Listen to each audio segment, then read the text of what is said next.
너는 교과서 언제 들고? 나는 시간인 줄 알았지. 너가 무슨서 그렇구나.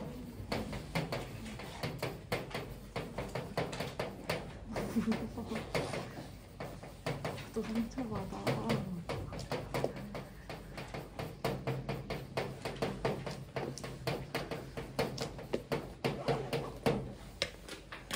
우리 여기서 마지막으로 개념 하나 배우고 바로 문제풀이 들어가서 시험 범위 마무리할 건데요. 화학 반응에서 열에 출입한다는 것은 여러분들이 중학교 때 이미 한번 간접적으로 배웠었는데 중학교 때 상태 변화 배웠던 거 기억나지?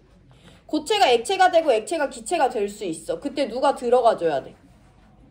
고체, 얼음을 물로, 액체로 녹이려면 뭐 해줘야 돼? 열을 가해줘야 되죠. 그래서 고체가 액체가 되거나 액체가 기체가 되는 과정은 열을 가해줘야 일어나는 흡열 과정이라는 거 배웠어요. 그럼 반대로 기체가 액체가 되고 액체가 고체가 되는 과정은 열을 방출한다라고 배웠었거든요. 중학교 때. 그 과정을 발열 과정이라고 배워요. 해서 세상의 모든 변화는 열 에너지의 출입을 수반합니다. 열 에너지가 들어가거나 나가거나 그 방향에 따라 우리는 흡열 반응과 발열 반응 두 가지로 나눠볼 수 있고요. 그 개념에 대해서 오늘 배울 거고 우리는 상태 변화가 아니라 화학 변화에 대해서도 열이 출입한다는 것을 이해하셔야 되고 네 번째 줄 한번 볼게요. 밑줄 칩니다. 어디? 교과서 밑줄 쳤어? 174페이지도 밑줄 쳤어? 11개 밑줄 쳤어? 여기 문제 풀이도 했구나. 그럼 10번. 빨리 말을 해줘야지. 우리 그러면 문제풀이 2점짜리 11번 문제 풀면서 다시 한번 볼게요. 내가 며칠 처음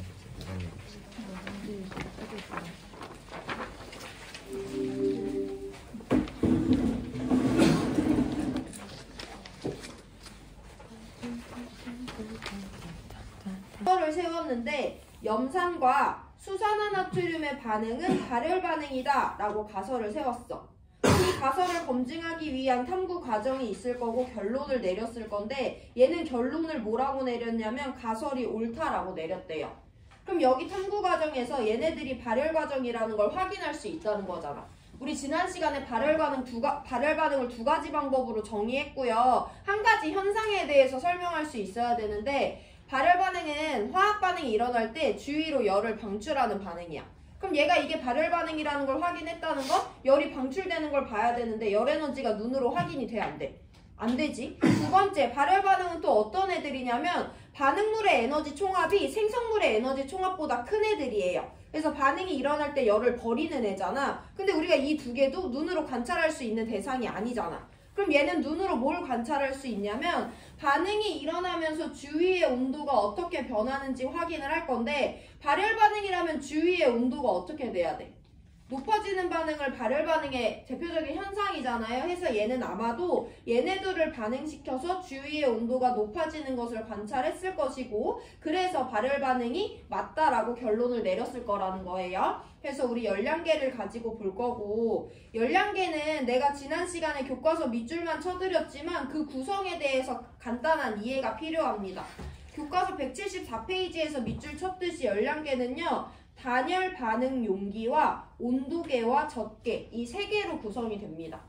얘네들 각각의 역할이 있는데요. 내가 만약에 여기서 발열 반응을 보낼 거야. 그럼 얘가 여기서 열을 방출할 거 아니야? 근데 만약에 이 열이 이 밖으로 나갈 수가 있어.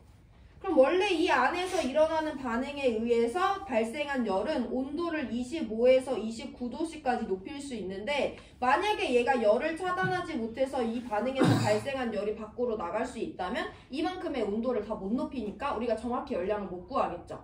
흡열 반응에 대해서도 마찬가지입니다. 그래서 일단 열량계는 단열, 열을 밖으로 나가는 것도 밖에서 들어오는 것도 차단할 수 있는 단열 반응 용기가 필요하고요. 방금 전에 내가 말씀드렸지만 어떤 반응에서 열량이 들어가고 나가는지 아니면 들어가면 얼마나 들어가고 나오면 얼마나 나오는지 우리가 관찰할 수 있는 수치는 온도밖에 없어요. 그래서 온도가 몇 도씩 바뀌었는지 측정해주는 온도계가 필요하고 젖기는 뭐 간단한 원리죠. 우리 중화 반응할 때도 산에다가 지시약을 넣어놓고 염기를 똑똑 떨어뜨려. 그럼 염기성이 되는 순간 이 부분만 붉은색으로 변하잖아. 그래서 우리는 삼각 플라스크를 계속 흔들어주죠. 그런 것처럼 이 반응에 의해 발생한 열에 의해서 이 수용액의 온도가 바뀌는데 고루고루 온도가 바뀌어야지 우리가 정확히 얼마만큼의 열이 발생했는지 측정할 수 있기 때문에 반응이 보내면서 수용액의 온도를 고르게 섞어줄 수 있는 젖계가 필요한 겁니다. 이 세 가지의 역할을 문제에서 물어보진 않지만 그래서 필요하구나 라고 알고 계시면 되고, 우리 가설 검증하는 탐구 과정 볼게요. 그림과 같이 25도씨에 0.1몰 농도 HCl 50ml가 담긴 열량계를 준비한대. 거기다가 똑같은 온도인 25도씨에 0.1몰 농도 NaOH 50ml를 넣어서 반응시킬 거래. 나는 염산과 수산화나트륨의 반응이 발열 반응, 즉 반응이 진행되면서 주위의 온도가 높아지는지를 확인하기 위해서 염산과 수산화나트륨을 준비했고요. 얘네들은 똑같이 25도씨 조건의 수용액으로 준비를 했습니다. 그래서 반응을 시켰는데 최고 온도가 T도씨가 됐대. 가설은 옳다라고 결론을 내렸대. 그럼 얘네들이 반응을 했을 때 발열 반응이라는 거니까 온도가 높아졌다는 거잖아. 그럼 이 T도씨는 최소한 누구보다 높았으니까 25도씨보다 높았으니까 내가 가설이 옳다라고 결론을 내릴 수 있었겠죠. 그래서 니은복이 맞다라고 동그라미 쳐주시면 되고, 기억! 이 중화 반응에서 발생한 열이 열량계 속 수용액에 얻은 열량과 같다는 가정이 있어야지 우리가 이 반응을 통해서 열량을 측정하겠죠. 이게 열량계를 사용한 열량 측정 실험의 기본 전제 조건입니다. 기억은 맞구나 하고 넘어가시면 돼요. 자, 디귿이 있다 3점짜리랑도 연결되는 문제인데, 가의 열량계래.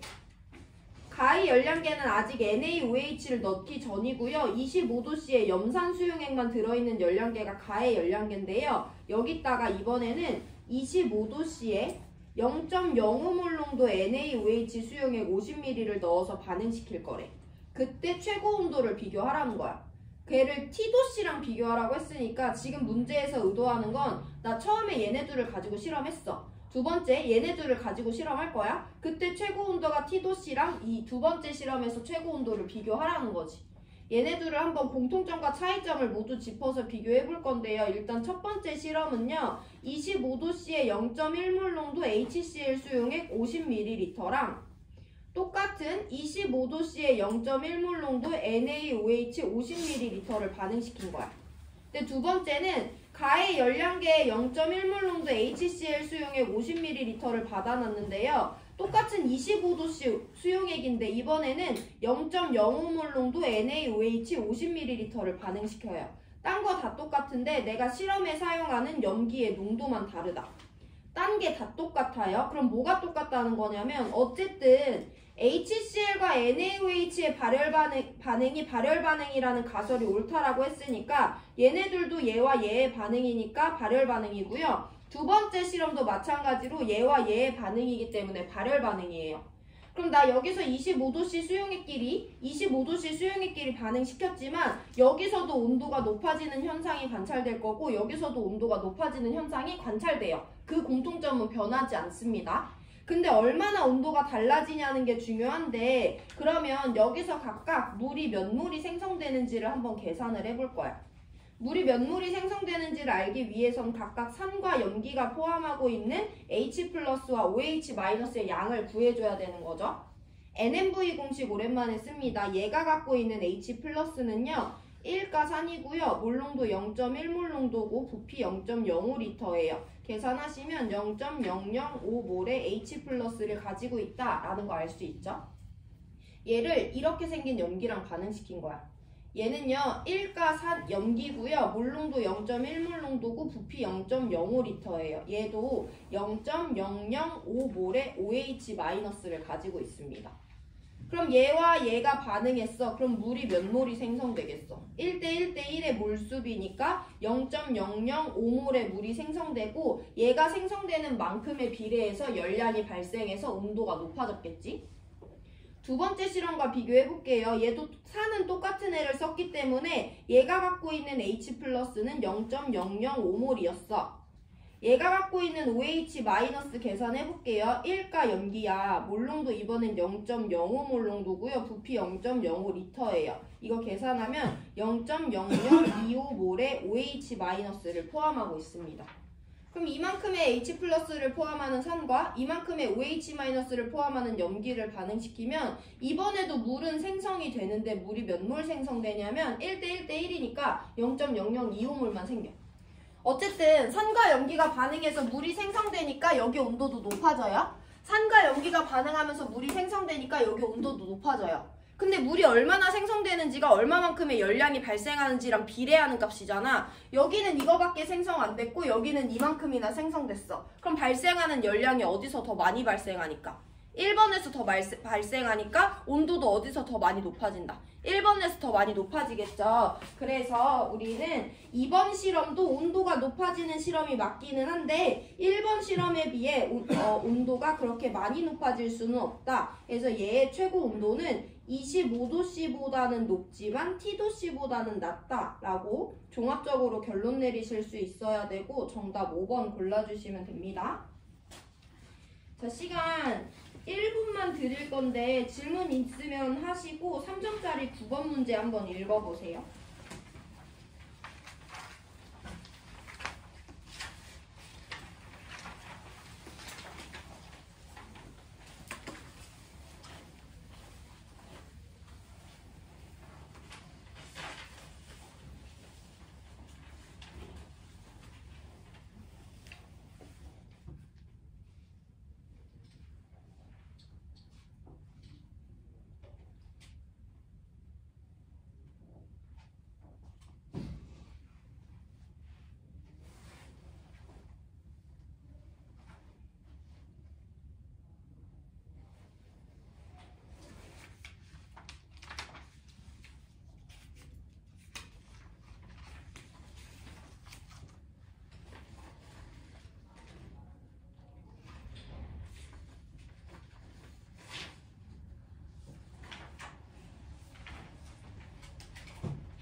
그거 문제 같이 읽습니다. 화학 반응에서 열의 출입을 이용한 제품에 대한 설명이래.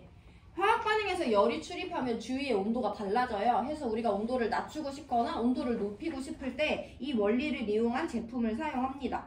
그럼 어떤 상황에서 사용하는 제품인지를 먼저 이해를 해줘야 되는데 냉찜질 주머니래. 우리 냉찜질 주머니 보통 언제 쓰니? 어디 다쳐가지고 그 마사지 할 때 쓰잖아. 그럼 냉찜질 주머니를 쓴다는 건 내가 얘를 어떻게 하고 싶어서 내 체온을 낮추고 싶어서 쓰는 거지. 그래서 냉찜질 주머니를 쓴다는 건 주위 온도를 낮추고 싶을 때 쓰는 제품이에요. 그럼 냉찜질 주머니 안에서는 무슨 반응이 일어나야지? 흡열 반응이 일어나야지 주위 온도를 낮출 수 있죠. 그래서 냉찜질 주머니는 흡열 반응을 이용한 제품이구나 라고 자연스럽게 해석해 주시면 됩니다. 발열 도시락이라는 것은 내가 음식 재료를 간단하게 넣어놓은 어떤 패킹이 있는데요. 걔 안에서 스스로 열이 발생해서 음식물을 익히는 과정이에요. 그럼 음식물을 익히려면 열이 필요하잖아. 그 안에서 무슨 반응이 일어나야 되겠어? 발열 반응이 일어나야지 열을 방출해주고 그 열로 내가 음식을 익힐 수가 있겠죠. 해서 냉찜질 주머니와 발열 도시락이 어떤 원리를 이용하는 건지 이렇게 자연스럽게 해석해 주시면 됩니다. 그럼 여기 동그라미 기억에 들어갈 건 원자의 종류와 개수 그리고 전하까지 맞춰주면 OH- 겠구나 라고 찾을 수 있고요. 보기로 내려갑니다. 질산암모늄이 물에 용해되는 반응. 질산암모늄이 물에 용해되는 반응은 어디서 이용하냐면 냉찜질 주머니에서 이용해요. 그럼 이 반응이 흡열 반응이니까 냉찜질 주머니에서 활용하겠지. 기억 맞습니다. 니은은 맞구나 하고 넘어가시면 되고 디귿. 나의 반응에서 생성물의 에너지합과 반응물의 에너지합을 비교하래. 나는요 무슨 반응이냐면 발열 반응이에요. 발열 반응은 왜 발열 반응이냐면 반응물과 생성물의 에너지 총합 중에 생성물의 에너지 총합이 낮기 때문에 반응이 진행되면서 에너지를 열의 형태로 버리거든요. 나 반응은요 생성물보다 반응물의 에너지 합이 더 큰 반응이에요. 그래서 디귿 틀려서 기억 니은 맞는 3번 골라주시면 됩니다. 이게 헷갈릴 수 있으니까 항상 그림을 그려서 비교하는 거 연습해보시고 시간 2분 드릴 건데 11번 문제 풀어보세요. 11번에 주어진 자료를 반응식으로 표현하려고 노력해봐 얘들아. 거기 반응물, 생성물 다 주어졌다.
자, 우리 11번 같이 봅니다. 표는 세 가지 화학 반응 가나다에 대한 설명이래. 근데 가나다는 얘들아 얘랑 얘가 반응해서 얘랑 얘가 생성되고 얘랑 얘가 반응해서 얘가 생성되고 얘랑 얘가 반응해서 얘네 둘이 생성된다고 했으니까 반응물과 생성물의 화학식을 다 준 거거든요. 그럼 우리 1단원에서 배웠던 대로 얘네들을 그냥 대수까지 모두 맞춰서 완전한 반응식을 만들 수가 있습니다. 그래서 얘네들에 대해서 우리가 벤 다이어그램을 기준으로 분류해서 나타내고 있는데요.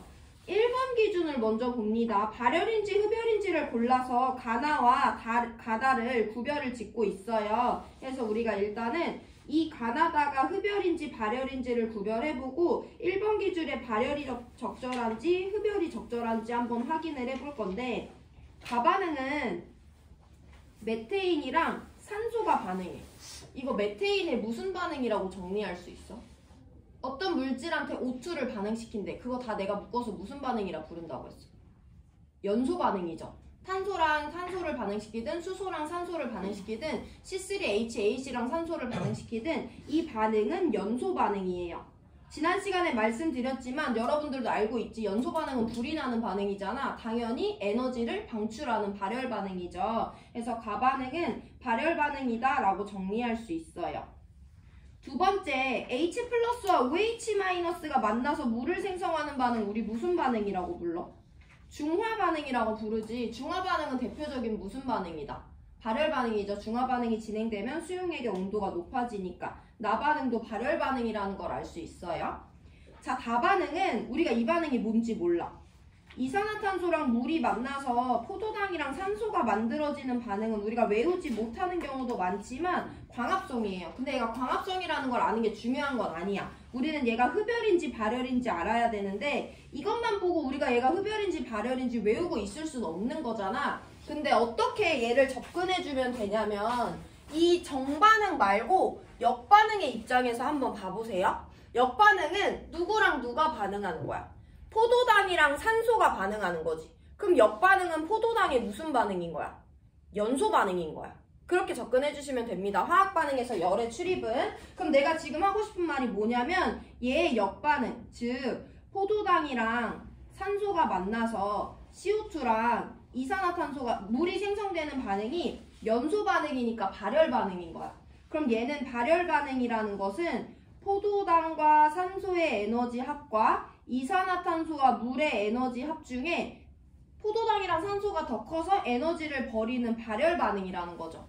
그럼 사실 이 정반대의 입장에서 봤을 때, 이 광합성의 입장에서 봤을 때는 반응물의 에너지 총합과 생성물의 에너지 총합 중에 누가 더 높아? 생성물의 에너지 총합이 더 높은 거지. 반대 방향이니까. 그럼 반응물이 생성물이 될 때 에너지를 흡수해줘야 되기 때문에 다반응이 흡열 반응이 된다라는 것은 우리가 설명할 수 있어요. 발열 반응과 흡열 반응의 정의를 반응물과 생성물의 에너지 비교를 통해서 할 수 있고 이것의 반대인 애가 연소 반응이며 연소 반응이 항상 발열 반응이라는 걸 알고 있다면 우리 이 정반대편인 광합성 반응은 흡열 반응이다 라는 것을 단계적으로 설명할 수가 있습니다. 자, 그럼 1번 기준에 누가 들어가야 돼? 발열이다 라는 기준이 들어가야지 가와 나가 1번 기준에 해당하고 다가 1번 기준에 해당하지 않는다는 것을 확인할 수 있죠. 그래서 일단 1, 2, 3번이 우리 정답 후보가 됩니다. 자, 두 번째 2번 기준을 볼 건데요. 일단 여기에 흡열 반응이다 라고 들어가면 안 되지. 가는 발열 반응인데 여기 교집합에 해당할 수 없잖아. 그래서 이 문제에서 3번은 정답이 될 수 없어요. 두 번째 중화 반응이라는 기준은 나 반응만 중화 반응인데 여기가 중화 반응이라고 들어갔는데 나 반응이 여기 밖으로 빠져나와 있을 수는 없는 거잖아. 해서 중화 반응도 2번 기준에 들어갈 수 없습니다. 그럼 들어갈 수 있는 건 산화환원 반응인 건데 이것은 우리가 산화수를 가지고 확인을 해봐야 돼요. 모든 반응이 산화환원 반응인지 아닌지 외우고 있을 수는 없고 산화수 연습 한번 마지막으로 해봅니다. CH4 화합물이니까 플러스 1이야. 그럼 탄소 마이너스 4여야지 제로고요. 포돈수 물질 얘 마이너스 2니까 플러스 4. 얘 플러스 1 마이너스 2예요. 그럼 이 반응은 탄소의 산화수가 증가하면서 산소의 산화수가 감소하는 산화환원 반응이 맞다 라고 결론 내려주시면 됩니다. 1원자 이온이에요. 전하량이랑 똑같이 산화수 부여해주고 얘네 풀 1과 마 2 부여해주면 다원자 이온의 전하량이랑 같고 화합물이니까 수소 플러스 1, 산소 마이너스 2입니다. 수소와 산소 그 누구도 산화수가 변하지 않기 때문에 중화 반응은 산화하는 반응이 아니에요. 마지막 답니다. 산소 마이너스 2니까 탄소 플러스 4, 수소 플러스 1, 산소 마이너스 2, 수소 플러스 1이야. 산소 마이너스 2야? 그럼 탄소는 제로여야지 모든 원자의 산화수압이 제로가 되고요. 산소 제로가 됩니다. 이거 보시면 산소의 산화수가 마 2에서 제로로 증가하는 과정과 탄소의 산화수가 풀 4에서 제로로 감소하는 과정이 나타나기 때문에 이 반응은 산화환원 반응이 맞아요. 해서 가와 다가 2번에 들어가 있을 때 2번 기준이 산화환원 반응이라면 맞는 조건이 나오니까 정답 2번 골라주시면 됩니다. 자, 시간 2분 드릴 건데요. 이 문제 질문 필요하면 하시고 마지막 문제 10번 문제 풀어보세요. 10번이 우리 시험 범위 마지막 범위 문제입니다.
네, 10번 문제 같이 볼게요. 그림은 두 가지 고체의 용해에 대해서 용해 과정의 열량을 측정하는 실험인데요. 그림과 같은 열량계에 25도씨의 물 100g을 넣는데, 그리고 가의 열량계에다가 25도씨의 질산나트륨 Wg을 넣어서 모두 녹였대. 용해시켰대. 그리고 최저 온도를 측정한대.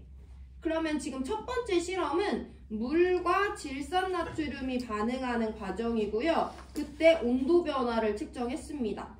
저 반응 전에 물도 질산나트륨도 둘 다 25도씨로 준비를 했는데요. 반응하고 났더니 T1이 24도씨로 측정이 됐대. 이게 실험 결과죠. 두 번째 실험은요. 가의 열량계에다가 25도씨의 물을 넣어놨는데 두 번째는 질산나트륨이 아니라 25도씨의 수산화나트륨 Wg을 이용해서 간화를 수행한대. 그러니까 25도씨의 물 100g에다가 25도씨의 수산화나트륨 Wg을 모두 녹이겠다는 거야. 그리고 최고 온도 T2를 측정한대요. 그럼 여기도 25도씨의 물과 수산화나트륨을 준비했는데 나중 온도가 28도씨로 측정이 된 거지. 여기가 실험 결과예요. 그럼 이제 결과 해석을 해볼 건데 물과 질산나트륨이 용해되는 반응이 진행되고 났더니 수용액의 온도가 어떻게 됐다? 낮아졌네? 그럼 이 반응은 무슨 반응이다? 흡열 반응이다 라고 우리가 결론 내릴 수 있겠죠? 물이랑 수산화나트륨을 섞었는데 수용액의 온도가 어떻게 됐어? 높아졌잖아. 그럼 얘의 용해 반응은 무슨 반응이다? 발열 반응이다 라고 결과를 해석할 수가 있어야 돼요. 이건 스스로 할 수 있어야 돼요. 25도씨에서 24도씨로 낮아졌어. 온도 낮아졌네. 이 안에서 흡열 반응이 일어나고 있구나. 25도씨에서 28도씨로 높아졌네. 이 안에서는 발열 반응이 일어나고 있구나 라고 해석해 주시면 됩니다. 보기 해석 들어갈게요. 질산 나트륨이 물에 용해되는 반응은 흡열 반응이니까 주위 온도가 낮아졌겠죠. 기억 틀렸습니다. NaOH가 물에 용해될 때 발열, 열을 주위로 방출하기 때문에 주위 온도가 높아졌잖아요. 니은 맞습니다. 마지막 디귿이에요. 과정 다해서 NaOH Wg이 아니라 NaOH 2분의 1 Wg을 사용할 거래. 그러니까 누구랑 비교하라는 거냐면 둘 다 25도씨 물 100g을 준비하는데 25도씨의 수산화나트륨 Wg을 녹일 때랑 25도씨의 수산화나트륨 2분의 1 Wg을 녹일 때 최고 온도를 비교하라는 거야. 그러면 용매랑 용질 똑같고 용매랑 용질 똑같으니까 첫 번째 실험이나 두 번째 실험이나 발열 반응이라는 건 동일하거든요. 근데 얼마만큼의 열이 발생했는지 봐야 되는데 여기는 Wg이 다 녹고 여기는 그의 절반인 2분의 1 Wg만 녹았어. 그럼 1번 실험과 2번 실험에서 둘 다 열이 발생할 건데 어디서 더 많은 열이 방출돼? 1번에서 더 많이 방출되죠. 그럼 온도는 어디서 더 높아져? 1번에서 더 높아지니까 2번 실험의 최고 온도는 25도씨보다는 높겠지만은 여기 실험에서 관찰된 것처럼 28도씨보다는 낮게 관찰될 수밖에 없다라고 결론 내려주셔야 되고 그래서 니은딕은 맞는 5번을 정답으로 골라주셔야 돼요. 자, 오늘 여기까지 할 거고 수업은 2분 뒤에 질문 없으면 마무리할 건데요. 시험 범위 확인하고 마무리할 건데 그 전에 두 번째 문제집 2점짜리 4번에서 문제풀이가 틀렸을 수 있어서 그거 확인할 거거든요. 질문 없으면 두 번째 문제집 2점짜리 4번 펴놓으세요. 어느 한 반에서 내가 계산 실수를 해가지고 너네 반에서도 했는지 확인해보고 시험 범위 확인하고 수업 마무리할게.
너는 2점짜리 4번 펴 자는 애들 옆에 있는 애들 깨우고 나 수업 시간에 문제 잘못 풀어준 거 있어가지고 정정합니다. 우리 이 2점짜리 4번 문제 풀 때 얘 100ml에 들어있는 아세트산의 질량과 우리가 진짜 실험에 사용하는 얘 50ml에 들어있는 아세트산의 질량 구했는데 내가 얘 5분의 4x랑 5분의 2x라고 풀어줬니? 혹시 수업 시간에? 너네 필기 뭐라고 돼 있어? 뭐라고 돼 있어, 채영아? 5분의 4랑 5분의 2로 돼 있지. 그거 계산이 틀렸어요. 해서 그 부분 다시 한번 정정합니다. 일단 문제에서 식초 속 CH3COOH 함량이 X%라고 줬어. 퍼센트라는 것은 용액의 질량을 용질의 질량으로 나눠서 곱하기 100을 해주는 거예요. 우리가 이번 실험에서 사용하는 용액은 식초예요. 식초 40g 준비했고 거기 안에 아세트산 몇 그램 들어있는지 모르는데 거기다 100을 곱했을 때 얘가 X%라는 거잖아. 그럼 이거 계산하시면 W가 5분의 2x인데 제가 수업 시간에 계산을 잘못해서 5분의 4x라고 적어줬어요. 이거 5분의 2x로 붙이고 자 그럼 여기부터 다시 시작이다. 40g에 5분의 2xg에 해당하는 아세트산이 들어있지. 그럼 거기다가 물만 넣어줬으니까 얘 100ml에도 여전히 5분의 2xg에 해당하는 아세트산이 들어있어요. 근데 그 중에 얼마만 떼왔어? 절반인 50ml만 떼왔잖아. 그래서 여기 들어있는 아세트산은 5분의 2x의 절반인 5분의 1xg만 들어있겠죠. 0.2xg의 아세트산만 들어있습니다. 그럼 이만큼의 아세트산을 포함하는 산 용액에다가 0.25몰 농도의 NaOH 40ml를 넣어준 거잖아. 그럼 0.25몰 농도의 NaOH 40ml 안에는 NMV 공식을 이용해서 0.01몰의 OH-가 들어있다는 걸 알 수 있고 식초 속에 들어있는 아세트산도 1가 산이기 때문에 아세트산의 몰수랑 내가 여기다 넣어준 OH-의 양이랑 똑같은 거예요. 즉 아세트산 5분의 1xg이 아세트산 0.01몰에 해당한다 라는 건 똑같은 흐름으로 문제 풀어주시면 되고 그럼 아세트산 5분의 1xg이 아세트산 0.01몰이라는 거니까 몇 가지 방법으로 해주시면 되죠. 어쨌든 질몰화 공식을 이용할 거고 문제에서 아세트산의 화학식량 60이라고 줬습니다. 그럼 얘의 질량 5분의 1 x는 얘의 몰수 0.01에다가 화학식량 60 곱해주셔도 되고요. 아니면 얘의 몰수 0.01은 얘의 질량 5분의 1 x를 화학식량 60으로 나눠주셔도 어떻게 하셔도 x는 3이라는 게 나와요. 근데 이 계산 시작점이 틀렸죠. 40g의 식초에 5분의 2 xg. 그래서 절반만 떼왔기 때문에 우리가 적정에 사용하는 용액에는 아세트산이 5분의 1 xg 들어있습니다. 이거 내용 수정해 주시고 나머지 내용은 뭐 틀린 거 없으니까 2분 뒤에 다시 한번 문제 범위 확인하고 시험 전 진도 마무리할게요. 문제집 갖고 온 사람들은 3개 다 펴놓으시고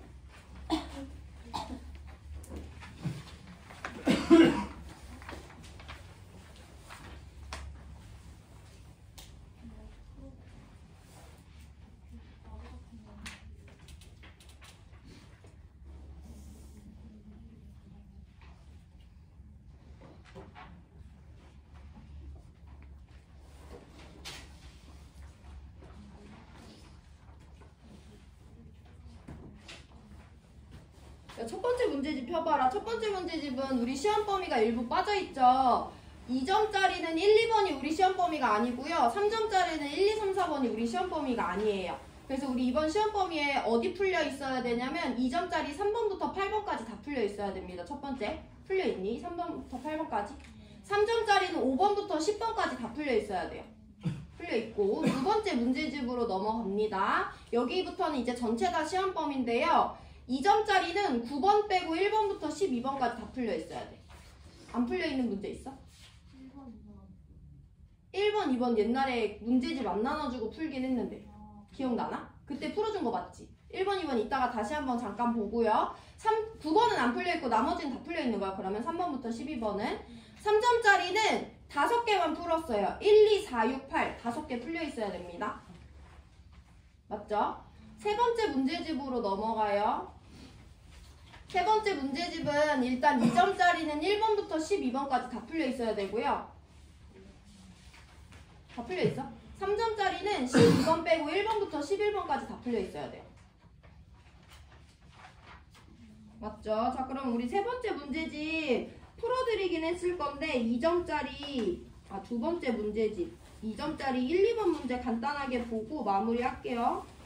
브론세드 로리 3년기 정의를 우리가 물에 자동이온화 들어가기 전에 배워가지고 이미 문제를 풀어드렸었는데 문제집 나눠드리기 전이었어요. HCl 수용액이니까 HCl을 물이랑 반응시키겠다는 거야. 근데 이 용액 안에 Cl-랑 H3O 플러스가 있대. 반응식으로 표현하시고 NH3 수용액이니까 NH3를 물이랑 반응시키겠다는 거야. 그랬더니 이 용액 안에 NH4 플러스랑 OH-가 있대.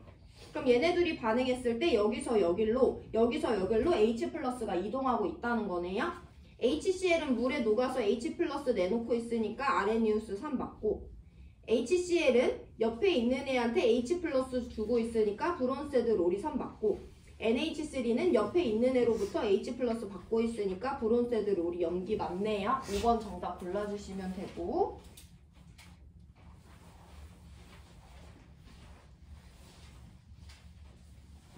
자, 2번입니다. 가에서 NaOH가 아레니우스 염기냐고 하는데 수용액이니까 NaOH를 물에 녹인 거야. 근데 OH-가 나왔네. 이 OH-는 얘가 이온화 시킨 게 맞지. 얘는 OH-를 갖고 있으니까. 그래서 가에서 NaOH는 아레니우스 염기가 맞아요. 근데 그때 수업 시간에도 말씀드렸지만 여기 있는 NH3 수용액에는 OH-가 있기는 해. 근데 얘가 이 OH- 내는 거야, 안 내는 거야? 안 내는 거지. 이 OH-는 얘가 변형한 형태죠. 그래서 NH3는 아레니우스 염기가 아닌 거고 니은 나에서 HCO3-는 옆에 있는 애한테 H 플러스를 주고 있잖아. 브론세드 로리 3 맞고요. 다에서 HCO3-는 옆에 있는 애한테 H 플러스를 받고 있잖아. 브론세드 로리 염기 맞아요? 이것도 5번입니다. 여기까지 해서 C반도 시험 범위 마무리할 거고 다음 시간부터 계속 자습할 거예요. 화학 안 하셔도 되니까 자습할 거 꼭 챙겨 오시고 전자기기 사용은 안 됩니다.